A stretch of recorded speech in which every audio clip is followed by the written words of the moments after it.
बिस्मिल्लाहिर्रहमानिर्रहीम। अस्सलाम वालेकुम। मैथ्स क्लास 10 में यूनिट नंबर 18 है वेरिएशंस। आज हम इसकी रिव्यू एक्सरसाइज 18 करेंगे और इसका question number 1 multiple choice question करेंगे, यानी हम आज यूनिट नंबर 18 के एमसीक्यूज करेंगे।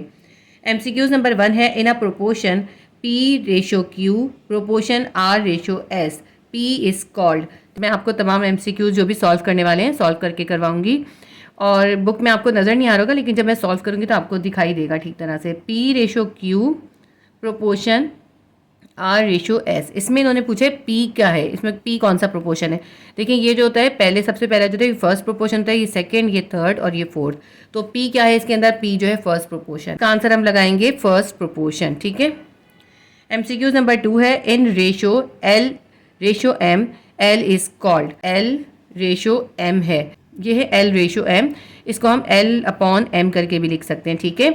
तो इसके अंदर जो पहले आता है ना, सबसे पहले वो कहलाता है एंटीसीडेंट और जो बाद में आता है वो कहलाता है कॉन्सिक्वेंट। तो इसमें इन्होंने पूछा है एल क्या है। इस एमसीक्यूज में एमसीक्यूज नंबर 2 में हमसे पूछा है कि एल क्या है। एल क्या है, एल एंटीसीडेंट है। ऑप्शन बी आंसर आएगा एंटीसीडेंट। एमसीक्यूज नंबर 3 है in a ratio U ratio V V is called. अब देखिए इन्होंने कहा U और V का रेशो है, इसमें V क्या कहलाएगा। मैंने अभी आपको बताया जो पहले होता है वो एंटीसीडेंट होता है और जो बाद में होता है वो कॉन्सिक्वेंट कहलाता है। तो V इसमें बाद में है तो V क्या हो जाएगा, कॉन्सिक्वेंट हो जाएगा। एमसीक्यूज नंबर 4 है if A B C are in continued proportion then B is called that proportion between A and C।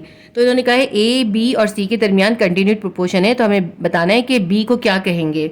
MCQs number 4 का मैं आपको सॉल्यूशन करके दिखाती हूँ कि देखिए इन्होंने कहा है A B और C के दरमियान है कंटिन्यूड प्रोपोर्शन। कंटिन्यूड प्रोपोर्शन को हम कैसे लिखते हैं, A ratio B proportion B ratio C, यानी कि जो भी सेंटर में होता है ना उसको हम 2 बार लिख देते हैं कंटिन्यूड प्रोपोर्शन में। सेंटर वाली वैल्यू को 2 बार लिखने को या रिपीट कर लेने को कहते हैं मीन प्रोपोर्शन। तो B इसमें मीन प्रोपोर्शन है। इसका आंसर आएगा option B mean proportion. MCQs number 5 है the mean proportion between A square and B square is. A square और B स्क्वायर के दरमियान मीन प्रोपोर्शन क्या होगा। इसका आंसर आएगा ऑप्शन B AB। ठीक है, इसका आंसर क्या आएगा, ऑप्शन B AB इसका आंसर आएगा। एमसीक्यूज नंबर 6 है if x plus 5 ratio x plus 7 will be equals to 5 ratio 7 then x is equal to. तो हमें इसमें x की वैल्यू निकालनी है। एमसीक्यूज नंबर है हमारा ये 7। x प्लस 5 और रेशो है इसके साथ x plus 7 will be equals to 5 ratio 7। ठीक है, x प्लस 5 और x प्लस 7 के दरमियान रेशो है, तो हम इसको x प्लस 5 अपॉन, ये रेशो को हम अपॉन में भी लिख सकते हैं, x plus 5 upon x plus 7 लिख लेंगे।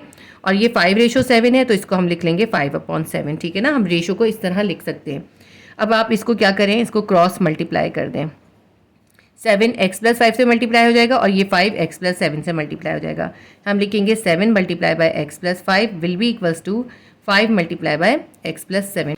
7 को x से मल्टीप्लाई करेंगे 7x आ जाएगा, 7 5 सा 35 इक्वल का साइन आएगा। 5 को x से मल्टीप्लाई करेंगे 5x आ जाएगा, 5 को 7 से मल्टीप्लाई करेंगे ये प्लस का साइन आएगा, प्लस 5 7 सा 35। अब ये जो 7x है इसको यहीं रहने दें, 5x यहाँ पे प्लस हो रहा है, इक्वल के इस साइड पर ले आए 7x के पास, तो प्लस से ये माइनस 5x हो जाएगा। और ये जो 35 यहाँ प्लस हो रहा है इसको इक्वल के दूसरी तरफ ले जाएं तो ये प्लस 35 हो जाए माइनस 35 हो जाएगा। ये वाला 35 हमारे पास पहले से प्लस 35, ये प्लस 35 इक्वल के इस तरफ आया है माइनस 35 हो गया। तो 7x में से 5x निकाला 2x आ गया और प्लस 35 माइनस 35 कितना हो जाएगा, 0 हो जाएगा। x के पास 2 मल्टीप्लाई हो रहा है, इक्वल के दूसरी तरफ ले जाएंगे डिवाइड हो जाएगा। आपको पता है 0 से कुछ भी डिवाइड करें 0 ही आंसर आता है। ठीक है, तो हमारे पास आंसर क्या आया, x की वैल्यू हमारे पास आई 0। तो एमसीक्यूज नंबर 6 का आंसर आएगा ऑप्शन सी 0। इसके बाद हम एमसीक्यूज नंबर 7 देखते हैं। If 1 9x and 45 are in proportion then x will be equals to. अब इन्होंने हमें जो है 4 प्रोपोर्शन दिए हैं और हमें इसमें x की वैल्यू निकालनी है। एमसीक्यूज नंबर 7 में हमें वैल्यू क्या गिवन है, 1 9x एंड 45 इनके दरमियान प्रोपोर्शन है और हमें x की वैल्यू फाइंड करनी है। तो हम क्या लिखेंगे, 1 रेशो 9 प्रोपोर्शन x रेशो 45। अब ये जो कॉर्नर वाले हैं कॉर्नर वालों को कॉर्नर वालों से मल्टीप्लाई कर देंगे और सेंटर वालों को सेंटर वाले से कर देंगे। तो 9 को x से कर देंगे 9x हो जाएगा और ये जो प्रोपोर्शन का साइन है ये इक्वल में चेंज हो जाएगा और 1 को हम 45 से मल्टीप्लाई करेंगे, 45 ही आ जाएगा। x के पास 9 मल्टीप्लाई हो रहा है, इक्वल के दूसरी तरफ ले जाएंगे, 45 के पास ले जाएंगे, तो यहाँ मल्टीप्लाई हो रहा था, यहाँ पे आके डिवाइड हो जाएगा। 9 1 9, 9 5 45। हमारे पास x की वैल्यू क्या आ गई, 5 आ गई। MCQs नंबर 8 का आंसर हमारे पास क्या आएगा, MCQs नंबर 8 का आंसर आएगा ऑप्शन सी 5। ठीक है, दोनों ही MCQs का आंसर जो है ऑप्शन सी आया है, इसमें 0 आया है, इसमें 5 आया है। MCQs नंबर 8 देखते हैं। If P ratio Q will be equals to R ratio S, then P ratio R will be equals to Q ratio S, this property is called. तो ये जो इन्होंने हमें एक इक्वेशन दी है, हमें ये बताना है ये कौन सी प्रॉपर्टी है। ऑप्शन ए है कॉम्पिटेंडो, ऑप्शन बी है इन्वर्टेंडो, ऑप्शन सी है डिविडेंडो और ऑप्शन डी है ऑल्टरनेंडो। तो ये जो है ना ऑल्टरनेंडो प्रॉपर्टी है, मैं आपको इसको सॉल्व करके दिखाती हूँ किस तरह से है ये। तो हमें इसमें MCQs में क्या गिवन था, P upon Q will be equals to R upon S, और बाद में क्या बन गई वो, P upon R will be equals to Q upon S। ये कैसे बनी है ये हम बनाकर अभी देखते हैं। जो हमारी प्रॉपर्टीज़ हैं उनको हम यहाँ से ही स्टार्ट करते हैं। A ratio B proportion C ratio D से, यानी A upon B will be equals to C upon D होता है। तो ठीक है, यही है, देखें ये A है, ये B है, ये C है, ये D है। A अपॉन B की जगह हमने P अपॉन Q लिख लिया और C अपॉन D की जगह देगा R अपॉन S, क्योंकि इसके अंदर ये A है, ये B है, ये C है और ये D है। तो समझे हमने ये वैल्यू लिखी है। अब इसको जब हम क्रॉस मल्टीप्लाई करेंगे तो हमारे पास क्या बन जाएगा, PS will be equals to QR के। इसको हमने क्या करा है, इसको हमने इस तरह से क्रॉस मल्टीप्लाई करा है। ठीक है, हमारे पास बन गया PS is equals to QR। PS है ना, तो अब हम क्या करेंगे, P को यहाँ पे अकेला छोड़ देंगे और S यहाँ पे मल्टीप्लाई हो रहा है, इधर नीचे जाके यहाँ पे डिवाइड हो जाएगा। इसी तरह यहाँ पे Q को यहीं छोड़ देंगे, R यहाँ मल्टीप्लाई हो रहा है, R को हम यहाँ ला के डिवाइड कर देंगे। तो देखें ये क्या बन गई, ये प्रॉपर्टी बन गई ऑल्टरनेंडो, ऑल्टरनेट हो गया। अगर आप गौर से देखें तो ये जो हमारे पास P upon Q R upon S था, तो इसमें P अपनी जगह पर ही है और जो है S अपनी जगह पर ही है, सिर्फ Q और R ने अपनी पोजीशन चेंज करी है, लेकिन हमने ये सॉल्व करके आपको दिखाया है। तो ये जो पोजीशन बनती है जिसमें B और C अपनी पोजीशन चेंज कर लेते हैं, एक दूसरे से एक्सचेंज कर लेते हैं, ये कहलाती है ऑल्टरनेंडो। ऑल्टरनेंडो। MCQs नंबर 8 का आंसर हम लगाएंगे ऑप्शन डी ऑल्टरनेंडो। ये सारे जो MCQs हैं सारे हमें सॉल्व करके देखने, ये सारे आगे जितने भी हैं सब सॉल्व होंगे। MCQs नंबर 9 है, if X ratio Y will be equals to Z ratio W then according to componendo.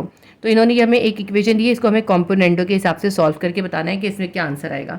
MCQs number 9 करते हैं। हमें क्या गिवन है, X ratio Y equals to Z ratio W। तो हमें इसे कॉम्पोनेंडो के हिसाब से जो है सॉल्व करना है। A upon B will be equals to C upon D। ये A है, ये B है, ये C है, ये D है। ठीक है, तो हम A B और C D की जगह पे X Y और Z W लिख लेते हैं। A की जगह पे आएगा X और B की जगह पे आएगा Y will be equals to C है Z और D है हमारे पास W। ठीक है, ये तो बन गया। इसके बाद जब हम इसको कॉम्पोनेंडो इन्होंने हमें बनाने को है, कॉम्पोनेंडो में हम क्या करते हैं, इसके अंदर यहाँ भी +1 कर देते हैं, यहाँ भी +1 कर देते हैं। हम लिखेंगे X upon y +1 will be equals to Z upon W +1। अब ये जो है एक जो है हमारे पास फ्रैक्शन में है, एक फ्रैक्शन में नहीं है, तो हम इसको भी फ्रैक्शन में बना देंगे, दोनों के नीचे 1 लिख देंगे। अब हम क्या करेंगे, इसका LCM निकालेंगे। LCM निकालेंगे, नीचे y आएगा, बीच में आ जाएगा प्लस, y से y कैंसिल, x आ गया, 1 को y से मल्टीप्लाई करा y आ गया, y को 1 से मल्टीप्लाई करा y आ गया। तो अब हमारे पास ये बन गया इधर। इस तरह यहाँ भी हम करेंगे, नीचे w आ जाएगा और ऊपर आ जाएगा z प्लस w। LCM तो आप लोगों को आता ही होगा। अब ये हमारे पास क्या बन गई, x plus y upon y will be equals to z plus w upon w। ये है हमारी कॉम्पोनेंडो। कॉम्पोनेंडो में हम दोनों तरफ 1 को ऐड करते हैं, इससे हमारी जो है इक्वेशन इस तरह चेंज हो जाती है। तो MCQs नंबर 9 के अंदर आप देखें ऑप्शंस के अंदर, तो ऑप्शन ए हमारा इस हमारे जो हमने सॉल्व किया उससे मैच हो रहा है। ऑप्शन ए क्या है, x upon x plus y will be equals to z upon z plus w। तो हमारे पास आंसर आएगा ऑप्शन ए। मैं सारे इसकी जो ऑप्शन है वो इसलिए नहीं पढ़ रही कि उससे सिर्फ कन्फ्यूजन होगी। जब हम सॉल्व कर लेते हैं जो हमारे पास आंसर आता है और ऑप्शन में जो हमारे पास वो आंसर मौजूद होता है उसको हम जो है मार्क कर देते हैं। MCQs नंबर 9 का आंसर आया ऑप्शन ए। MCQs नंबर 10 है, if A ratio B will be equals to C ratio D then according to alternendo property. इसमें हमें ऑल्टरनेंडो प्रॉपर्टी अप्लाई करके देखना है कि किस तरह से इक्वेशन बदल जाएगी। अभी हमने ऊपर भी ऑल्टरनेंडो करी थी यहाँ पर MCQs नंबर 8 में, तो उसी तरह हम इसके अंदर भी अप्लाई करके देखेंगे। MCQs नंबर 10 हम सॉल्व करते हैं। A ratio B will be equals to C ratio D। इसमें हमें करना है ऑल्टरनेंडो, तो हम करेंगे A upon B will be equals to C upon D और अल्टरनेटो में मैंने आपको बताया था ये जो ए और डी होते हैं ऐसे ही रहते हैं, सी और बी अपनी प्लेस को चेंज कर लेते हैं। तो क्या बन जाएगा, ये बन जाएगा A upon C will be equals to B upon D. देखिए कितना आसान सा तरीका है ना। अल्टरनेटो जब भी हमसे कहें तो हम ए और डी को ऐसे ही छोड़ते हैं और जो ये सी और बी होते हैं इनकी प्लेस को एक्सचेंज कर देते हैं। मैंने ऊपर वाले एमसीक्यूज में इसको पूरा मेथड से सॉल्व करके भी दिखाया है, लेकिन मैं आपको ये इजी इसका की पॉइंट बता रही हूँ। हमारे पास बन गया A upon C will be equals to B upon D. और आंसर्स में देखते हैं एमसीक्यूज नंबर 10 का ऑप्शन डी में हमारे पास ये आंसर मौजूद है। तो हम एमसीक्यूज नंबर 10 का आंसर लगाएंगे option D, A upon C will be equals to B upon D के। एमसीक्यूज नंबर 11 है the fourth proportion to 3, 5, 12 is. हमें ये 3 प्रोपोर्शन दिए हैं, फोर्थ प्रोपोर्शन हमें फाइंड करना है। 11 का हम सॉल्व करते हैं। 3, 5 और 12 हमें गिवन करा है और हमें इसका फोर्थ प्रोपोर्शन जो है वो फाइंड करना है। ठीक है, इसको हम एक्स कैसे कह देते हैं ना, हमें फोर्थ प्रोपोर्शन फाइंड करना है। तो हम इसको कैसे लिखेंगे, 3:5 प्रोपोर्शन 12:x लिख देंगे। जब हमें फोर्थ फाइंड करना होता है हम फोर्थ की जगह पे x लिख लेते हैं। तो ये जो लास्ट में है इन दोनों को हम आपस में मल्टीप्लाई करेंगे और जो सेंटर वाले हैं इन दोनों को आपस में मल्टीप्लाई कर देंगे। 3 को x से मल्टीप्लाई करा, 3x will be equals to 5 को हम 12 से मल्टीप्लाई कर देंगे। मल्टीप्लाई करने के लिए देखने की ज़रूरत नहीं है, ये अभी अब जो है हम इसको सिंप्लीफाई कर देंगे। x के साथ 3 मल्टीप्लाई हो रहा है, हम इक्वल के दूसरे साइड पे ले जाएंगे, 5/12 के नीचे आ जाएगा 3 से हम 12 को जो है सिंप्लीफाई कर देंगे। 3 1 3, 3 4 12। हमारे पास ऊपर क्या बच गया, 5 मल्टीप्लाई बाय 4 कितना आ जाएगा, 5 4 20। तो हमारे पास x की वैल्यू कितनी आ गई, 20।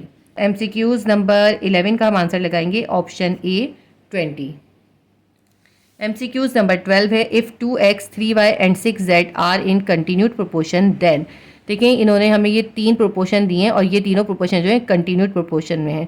अभी हमने ऊपर भी पढ़ा था ना, कंटिन्यूड प्रोपोर्शन में क्या होता है, जो सेंटर वाला होता है उसको हम डबल लिखते हैं। तो हम इसको भी सॉल्व करेंगे। एमसीक्यू नंबर 12 को सॉल्व करते हैं। हमें दिया हुआ है 2x है, 3y है और 6z है और हमें इसमें करना क्या है, इसमें हमें कंटिन्यूड प्रोपोर्शन करना है। कंटिन्यूड प्रोपोर्शन में ये जो हमारे पास सेकंड प्रोपोर्शन होता है या b होता है उसको हम डबल कर देते हैं। ये a है, b है, ये c है। ठीक है, तो हम कैसे करते हैं, a/b प्रोपोर्शन b/c। तो हम क्या करेंगे, a की जगह लिखेंगे 2x, b की जगह 3y और फिर b की जगह 3y और फिर 6z। ठीक है, हमने 3y को 2 बार लिख दिया क्योंकि इन्होंने हमसे कहा है कंटिन्यूड प्रोपोर्शन है। कंटिन्यूड प्रोपोर्शन ऐसे ही करते हैं, ये जो सेंटर वाले हैं इनको हम आपस में मल्टीप्लाई कर देंगे और जो कॉर्नर पे हैं उन दोनों को आपस में मल्टीप्लाई कर देंगे। तो 2x मल्टीप्लाई बाय 6z हो जाएगा और 3y को हम 3y से कर देंगे तो क्या हो जाएगा, 3y मल्टीप्लाई बाय 3y हो जाएगा। 3 3 9y² और 6 2 12xz। तो ये हमारे पास आंसर बन गया। अब हम ये देखते हैं कि हमारे पास ये ऑप्शन में आंसर है या नहीं है। 12 का ऑप्शन सी में ये आंसर मौजूद है। सीक्यूज नंबर 12 का आंसर लगाएंगे option C, 9y² will be equals to 12xz। MCQs number 13 है if x upon y will be equals to w upon z then according to dividendo property is. अब आपको इसको डिविडेंडो प्रॉपर्टी से solve करना है। Dividendo property जो होती है वो कॉम्पोनेंटो प्रॉपर्टी जैसी ही होती है, लेकिन थोड़ा सा फ़र्क होता है। मैं भी आपको सॉल्व करके दिखाती हूँ किस तरह से होती है। तो हमें वैल्यूज़ क्या दी हुई हैं, x upon y will be equals to w upon z दी हुई है। ठीक है, समझें ये a है, ये b है, ये c है और ये d है। जब हम डिविडेंडो प्रॉपर्टी करते हैं तो हम क्या करते हैं, दोनों तरफ -1 कर देते हैं। जैसे हमने कॉम्पोनेंटो में क्या करा था, +1 किया था, डिविडेंडो में हम -1 करते हैं। तो हम लिखेंगे x upon y -1 will be equals to w upon z -1। ठीक है, अब देखें ये हमारा फ्रैक्शन में है, ये फ्रैक्शन में नहीं है, तो हम दोनों को फ्रैक्शन कर देंगे। ठीक है, अब इसकी एलसीएम निकाल लेते हैं। नीचे आ जाएगा y से y कैंसिल हो गया, x आ गया, ये माइनस उतारा, 1 को y से मल्टीप्लाई करा, y आया, y को 1 से मल्टीप्लाई करा, y आ गया, x minus y upon y आ गया। इसी तरह यहाँ पर भी नीचे z आएगा और ऊपर क्या आ जाएगा, w माइनस z, बिल्कुल इसी तरह से। तो ये हमारा जो है अब आंसर बन गया हमारे पास, x minus y upon y will be equals to w minus z upon z। यानी अगर हमने इस तरह से ये गिवन हो, इसको हमें डिविडेंडो में कन्वर्ट करना हो तो ये बन जाएगी। सीक्वेंस नंबर 13 का आंसर जो है हमारे पास ऑप्शन ए मौजूद है, x minus y upon y will be equals to w minus z upon z। हमने जब अभी सॉल्व किया तो यही हमारा आंसर आया था। तो ऑप्शन ए इसका आंसर हम लगाएंगे, x minus y upon y will be equals to w minus z upon z। देखिए इनमें से ऑप्शन बी के अंदर प्लस है, ऑप्शन सी के अंदर भी प्लस है और ऑप्शन डी में नन ऑफ दीज है। तो ऑप्शन ए ही इसका आंसर आएगा, डिविडेंडो में यहाँ पे माइनस आता है। MCQs नंबर 14 है, force and acceleration are in. Force और एक्सेलरेशन के दरमियान कौन सा प्रोपोर्शन होता है? देखिए, हमने हमेशा से पढ़ा है कि फोर्स ज़्यादा होती है तो एक्सेलरेशन भी ज़्यादा हो जाता है। फोर्स और एक्सेलरेशन के दरमियान जो होता है डायरेक्ट प्रोपोर्शन होता है। तो हम आंसर लगाएंगे option A, direct proportion. MCQs number 15 है, if A ratio 4 proportion 15 ratio 5 then A। हमें A की वैल्यू फाइंड करनी है और ये हमें प्रोपोर्शन दिए हैं। एक छोटा सा सम है, इसको हम फाइंड कर लेते हैं। MCQs हमारा है 15 MCQs है। हमें गिवन है A रेशो 4 प्रोपोर्शन 15 रेशो 5। तो बहुत आसान तरीका है, हम ये कॉर्नर वालों को आपस में मल्टीप्लाई करेंगे और सेंटर वालों को आपस में मल्टीप्लाई करेंगे। A multiply by 5, A multiply by 5 will be equals to 4 multiply by 15। अब A के पास 5 मल्टीप्लाई हो रहा है, इक्वल के दूसरी तरफ चला जाएगा तो इनके नीचे आके डिवाइड हो जाएगा। 5 1 ज़ा 5, 5 3 ज़ा 15। हमारे पास क्या बचा? 4 मल्टीप्लाई बाय 3। कितना आंसर आया? 12। इस तरह के जो आपके MCQs हैं ना वो बहुत आते हैं। आपने ये MCQs की तैयारी बहुत अच्छे से करनी है। 15 नंबर के MCQs होते हैं। इसका आंसर हमारे पास 12 निकला था। ऑप्शन सी हमारे पास इसमें मौजूद है। ऑप्शन सी है 12। तो MCQs नंबर 15 का आंसर आएगा ऑप्शन सी, 12। इस चैप्टर के हमारे तमाम MCQs कंप्लीट हो गए। इंशाल्लाह ताला मैं आपको नेक्स्ट वीडियो में यूनिट नंबर 19 के भी MCQs करवा दूंगी। उम्मीद करती हूँ ये वीडियो आपके लिए हेल्पफुल रही होगी। Please do like, share and subscribe my channel. अल्लाह हाफिज़।